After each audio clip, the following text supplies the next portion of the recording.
Hello, friends. Hello. We've been getting a lot of requests from friends throughout the world who are troubled by current events in the world, conflict in so many different places, conflicting approaches to many, many different aspects of global governance. And we just thought to share with you some thoughts that we hope will be helpful in moving forward and how you as an individual can deal with the world in which we live today. Swami gave a series of talks which he called Building Spiritual Power Against Troubled Times. And I think it's fair to say we're living in troubled times. And so what is the kind of spiritual power that enables us to deal with such times?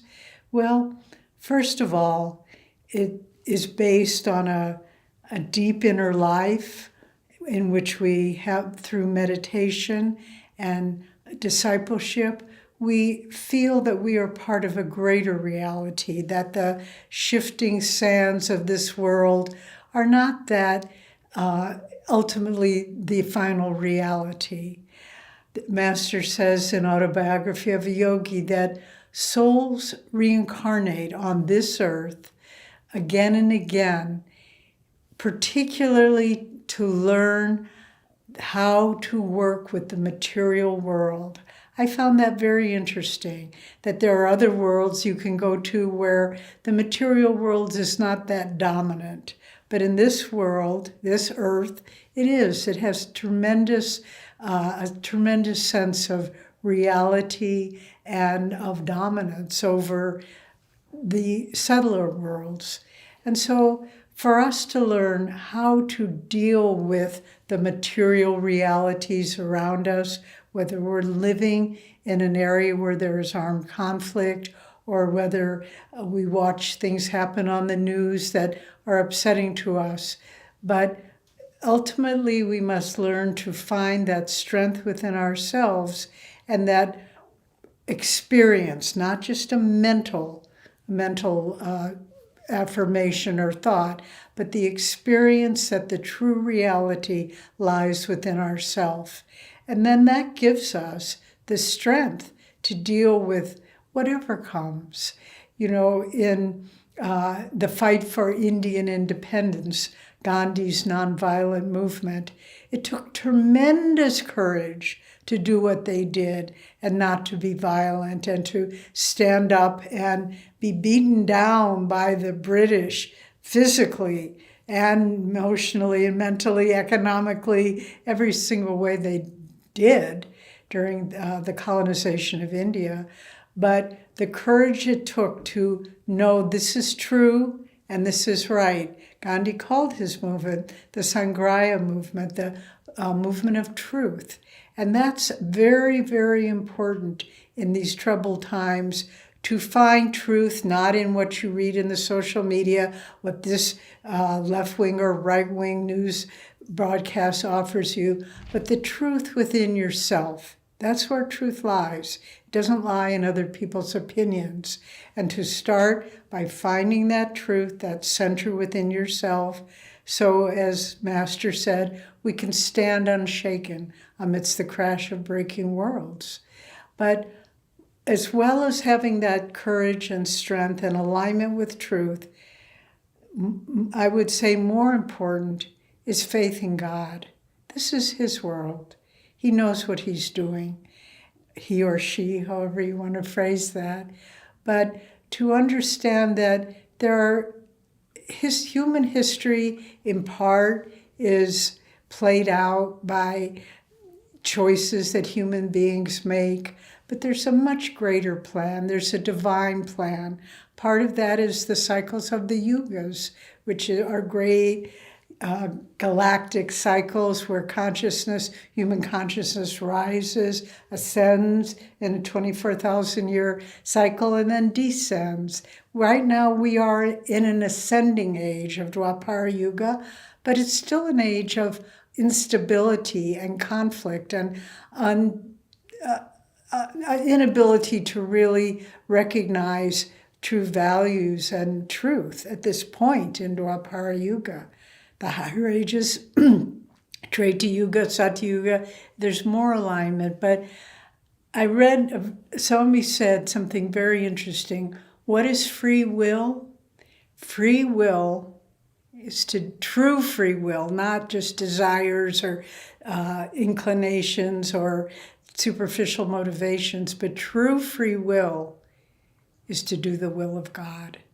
And that's what we need to look for, to, in our faith in God, say, you know best, you know what should be done. Let my actions, let my thoughts, let my reactions, my words, everything, let them be in alignment with your consciousness, with your will.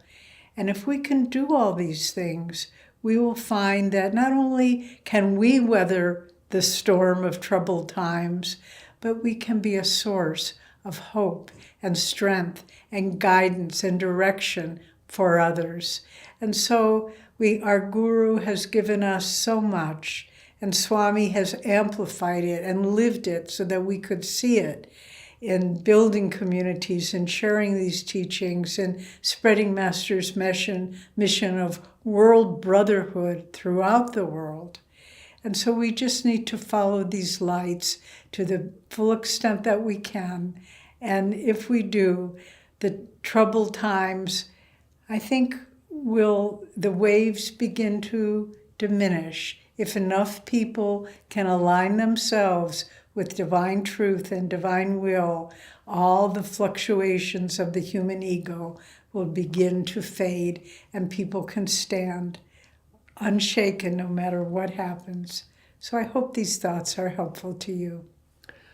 One of the difficulties during troubled times like this, when there's so much polarization and so many different opinions and anger and judgment on the part of so many people, hurt, pain, suffering, that pulls the consciousness down into separation. There's a mass karma as well as individual karma. And the mass karma that is produced by consciousness of lower emotions, anger and hatred, judgment, violence, all of those, sends a wave of energy out into the world. Master actually said that the Spanish flu was caused by the negative thoughts of mankind that were brought up during World War I. And so we can say, I'm sure, the same about the COVID pandemic. But man's thoughts create a kind of a vibrational field that produces either good energy or bad energy in the world.